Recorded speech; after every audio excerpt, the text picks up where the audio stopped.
So I went to a pretty big book sale yesterday, and I wanted today to review the books that I bought, but I realized that I have a bit of a backlog of books that I've bought and haven't gone over with you guys. So we should get through those first, and then in a few weeks I can get to the other stack. So yeah, first up we've got a few Heinlein books. Now we talk about Heinlein enough on this channel, but I haven't got all his novels yet, so here's to a few more. Now, I actually thought Heinlein was more prolific than he actually was. I think he only has 32 novels, which means hopefully I should be able to have all of them soon. It's not one of those like 100+ book situations where I'll never actually collect them all. Like even Philip Dick is like 60 something, so pretty hard to collect, but Heinlein 32, I think I can do it. First up is actually not a sci-fi work. It is Grumbles from the Grave, which is a posthumous collection of his letters. Now, if you are an aspiring writer, it is actually a very good idea to read the letters or, just thoughts of another writer who was successful, because obviously they know a little bit more than you do. And so, yeah, I am looking forward to reading this somewhere in the near future. The other ones I've got is Rocket Ship Galileo. So when Heinlein first started writing books, he wrote sci-fi juveniles, which were like for kids. And he actually wrote one novel before this, but it was never published. It was rejected a few times. And even this one, it did end up getting published, but it was at first rejected also because in the book, a bunch of teens go to the moon. And at that time that he wrote it, it was like considered too far-fetched. Like people aren't going to like this, the publisher said, because it's too fantastical. Then of course, we sent people to the moon, or sent people to the moon, depending on how how you view that event in history. But yeah. Rocket Ship Galileo. Next up is the last Heinlein for today, and that is Methuselah's Children.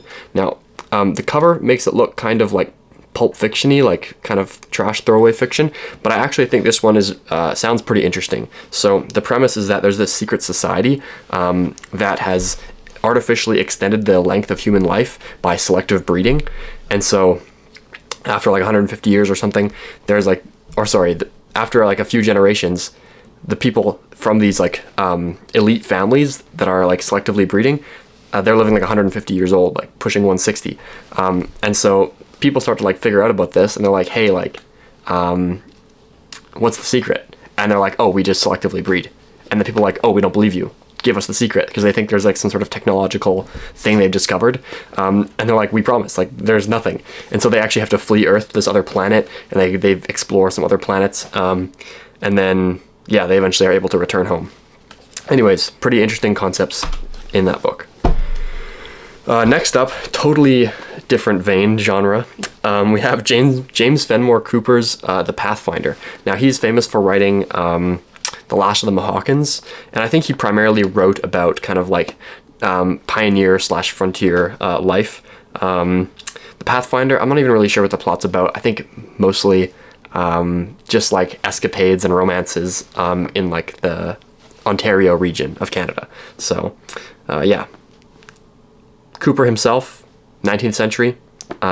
He was born in America, so he's an American writer, and one funny anecdote about Cooper was that he went to Yale at age 13, but never finished. I don't know if he was kicked out or what, but he was not popular with the administration because he left a donkey in the recital room one day, so he was like a prankster, and then another day, he blew up another kid's dorm door with, I don't know, some sort of explosive. So yeah, quite the prankster, Mr. Cooper.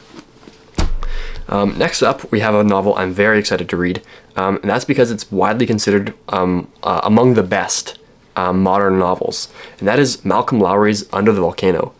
Now, I'm sure there's lots of videos out there that do this book justice, and I hope to maybe I'll make one, who knows, but I don't want to say too much about it to spoil it or whatever, but Lowry himself, kind of an interesting tragic figure, only wrote 2 novels, or completed 2 novels in his life. He was planning like a really long magnus opus, and then part of it, like 1,000 pages of it, got lost in a fire when he was like living as like, not a hobo, but like living as like a squatter basically with his actress wife on the coast of Vancouver, which is pretty sick. So he was an interesting guy for sure, and he actually tried to go in and save the manuscript, and he like sustained like burn injuries from trying to like go save his book, and unfortunately it was lost. So I think they ended up recovering like a different earlier manuscript, but like the full version was lost. Anyways, and he never completed his magnus opus because he unfortunately died. But what is this book about? I think it's like semi-autobiographical.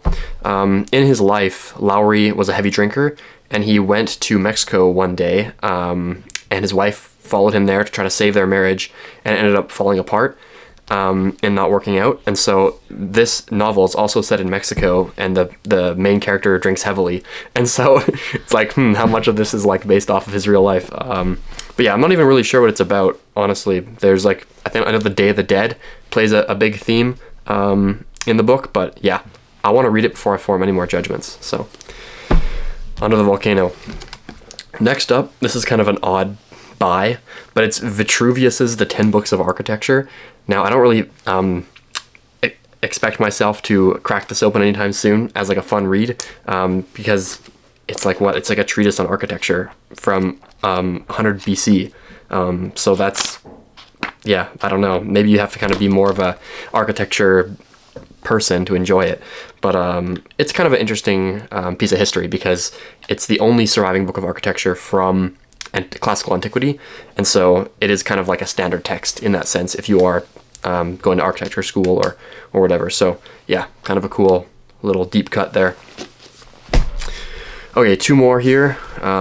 We've got, this is another weird one, George Steiner's After Babel. Now, Steiner is a contemporary. I think he died only 5 years ago, 2020. He was, I believe, also an American, and born in 1907. What else do I know about him? He taught as a professor. That's how he made his living. He, I think, yeah, taught like English and comparative literature, poetry, in the humanities. And After Babel is a book on hermeneutics and translation. And one of the main themes or tenets of the book is that every form of communication is like translation. But yeah, I'm not sure if I'll read this anytime soon, but it does seem like it is kind of inaccessible or complicated. But yeah, who knows? Anyways, kind of it has a cool title and a cool cover page, so I like that. Oh wow, our video is going to be short today. We're only 7.5 minutes.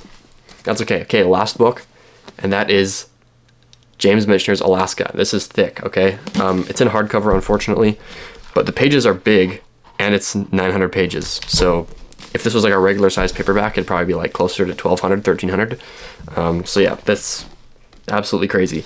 Now, Michener, also an American, and he was also in the humanities. I think he made his living initially teaching at university and high school level for English and history, and he became widely known as an author. I think maybe, I don't know if it was his breakthrough or just his most well-known book is, come on, I'm forgetting. It's like Tales from the South Seas or something like that. Tales from the South Pacific.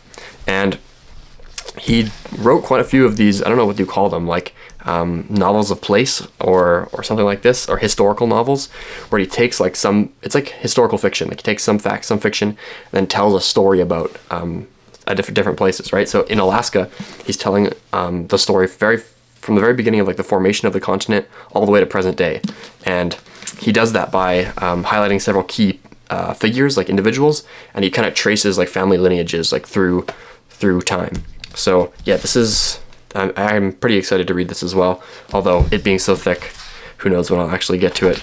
But yeah, too bad he didn't write anything about Canadian provinces like Alberta. That'd be fun to read. But yeah, that's the stack for today. Bit of a short video, but hopefully the next one is longer. I don't know. Do you guys like shorter videos? Easier for you guys to watch? I don't know. What do I know? Not a lot, it seems. Okay, see you later.